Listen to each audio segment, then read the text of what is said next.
Hello, my name is James Beckworth. I'm 38 and I live in South Georgia. It may look like I'm reading from a script, but my memory isn't good, so I had to type all my thoughts down on a laptop so I won't forget what I'm reading. Throughout this video, I will look into the side just a bit to read what I've written. Now, when I first heard about Cameron Boyce tragically passing from a seizure while he was sleeping, it hit very close to my heart.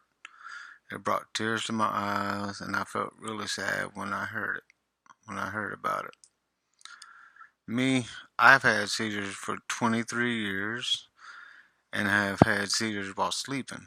I know what this condition can do to people who are not diagnosed soon enough or even correctly. For me, I was told for many years that I just have a seizure disorder. Then I went to a different doctor and he categorized my seizures as actual epilepsy. And I was relieved to hear that because it wasn't just a seizure disorder, it was actual epilepsy. Over the years, I've had many seizures, in different places. There are a few that I remember. And one time, I remember around 1999, me and my mom were staying with these people that we knew.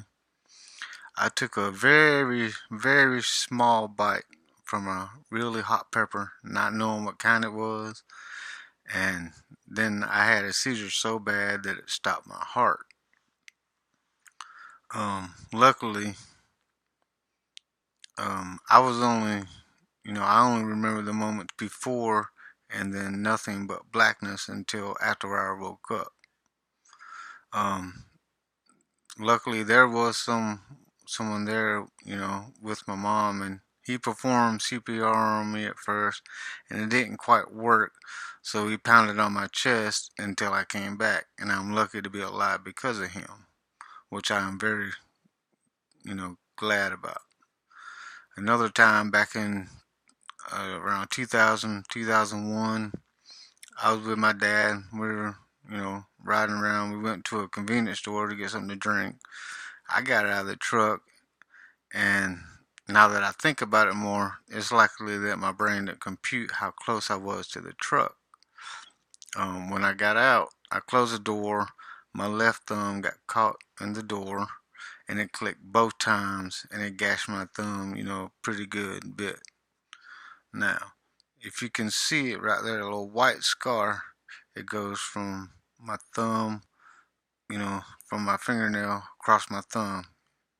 It's hard to see, but you can see that little white uh, scar right there. Um, I wrapped it up, went into the store because I thought I'd be okay. And it was about a minute or two later from walking into the, inside, going to the drink cooler, getting a drink, and then walking up to the counter. While up there at the front counter, I had a seizure in front of about 10 people, including the store employees and my dad. And uh, it was just, it was just, bad. That's one of the few times I can remember having one in public. Since then, I've been very careful how I close doors on any vehicle when I get in or out of. And I have hit my head more times than I can count. Now, there are about 1,000 different types of seizures, and this video is just a short explanation of what I've gone through the years, the effects that the seizures have on the human body and brain, along with the side effects from the medication, which um, side effects include depression, um, not getting sleep right, not sleeping very well, heat sensitivity, which affects me a lot. I have to make sure to get plenty of sleep. I have to take my medicine as scheduled. Cannot overexert my body. Cannot eat certain foods because it could be a trigger. And another major factor is computer or video game usage, which has to be limited very much so. It's so my brain doesn't go into overdrive and send me into a seizure. One thing I really hate is that I have to sleep with the air conditioner on every night because I have the heat sensitivity, and it makes it hard to sleep because I get what I guess what they call cold sweats during the night, and then I wake up sweaty and it sucks very bad. I live in the southeast in southeast Georgia or in Georgia. With the humidity and the heat is always high. Since it's summertime, it's now much hotter than it usually is. Uh, I've had jobs in the past, and lately I've tried to apply for some jobs, but no one will hire me because they feel I am too slow or I don't meet their requirements. And to me, I feel like I care about the customer more. The store or company policies require that only direct the customer to the aisle where the items were.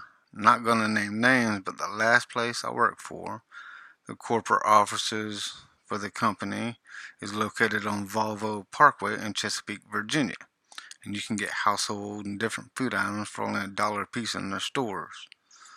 Now, I don't think that it was corporate, so I felt like it was the manager at the store had a grudge against me because she felt I was too slow and to help the customers out more than just staying in my lane or where I had to do to unload product to the shelves. To me, the customer is more important because they're the ones who buy the stuff in order to keep the store to keep on operating. Um, it made me angry. I kept on calling to see if I was on the schedule, but she quit putting me on the schedule and never sent me any separation papers. I felt like I was being discriminated against because of my disability. All I wanted to do was work and earn my own money, but the manager did not feel I was working hard enough. I worked hard every day.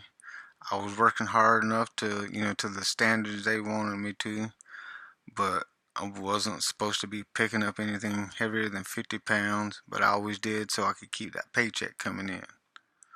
I worked there for just over 2 months from mid December 2018 to mid February 2019.